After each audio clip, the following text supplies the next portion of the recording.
I'm Coach Miller, and welcome to All Marine Fighter, our Aftermath edition. Did you see the up-and-coming lightweight match for Floyd Schofield versus Haskell Rhodes? I gotta tell you, a lot of people don't cover some of the lesser fights, but I like watching a lot of prospects coming up. I've seen prospects come up and fall before they even make the major rankings. But this guy, Floyd Schofield, wow. He reminds me of a young Floyd Mayweather, pretty boy Floyd, where he had a little bit more of those heavy hands and stood in there with punches and were knocking people out.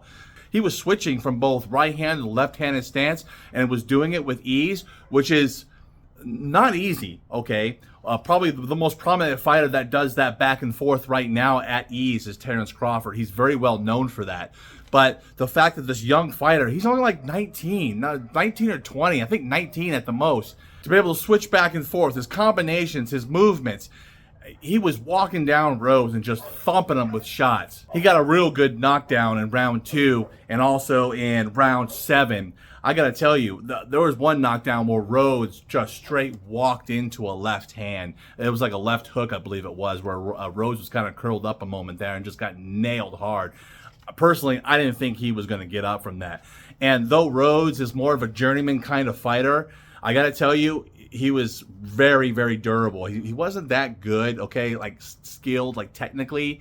I mean, he's journeyman level, okay? But he was very durable. So when he got knocked down, man, he got his butt back up. He got knocked down again in round number 7. And then he got knocked down in round number 8 from a nasty body shot. If I remember correctly, Floyd just came up, nice uppercut right to the body there, and just dropped him. What a beautiful shot.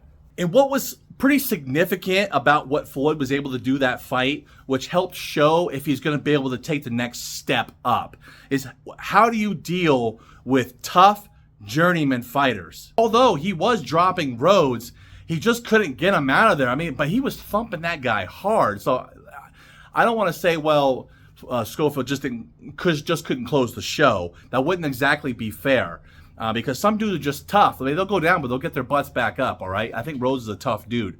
But what made it interesting is that in round number 9, Haskell came in with his head first and clashed heads with Floyd, and he got this nasty cut on his eye. I mean, it was bad. Actually, that cut was so bad that it's right there in that fleshy part of the cheek where you keep taking shots there and that bad boy's just going to open up and possibly start showing bone kind of thing. That's how bad it was. So the cut man really did a lot of work, really preserving Schofield to actually finish out the fight. Now, he won handily with a unanimous decision, but I was kind of worried there for a moment because I'm like, oh man, yeah, it would go to decision because it was an accidental headbutt, but when you saw the replay, he blatantly let in with his head. I mean, you couldn't just mistake that. I mean, he let in like this purposely. But still, having that nasty cut, getting shook up for probably the first time in his career. That was his 14th, or no, it was his 15th fight at the time.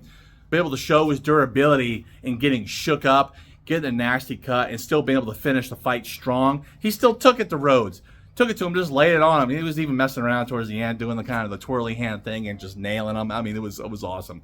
But I got to say that I want to follow this kid's career, and I want to see him step it up. He wants to take on Keyshawn Johnson next, another prospect. So you have two prospects fighting each other. So that would be rather interesting. I doubt Johnson would even take that fight, but I got to tell you, between the two of them, they both look pretty good. So I don't know. We'll see what happens. He's a Golden Boy fighter, and I like to see what he's got going on next. If you like these videos, go ahead and click that like button and please share it. And of course, if you're not subscribed, what are you doing? Go ahead and click the subscribe button. Until next time, stay motivated.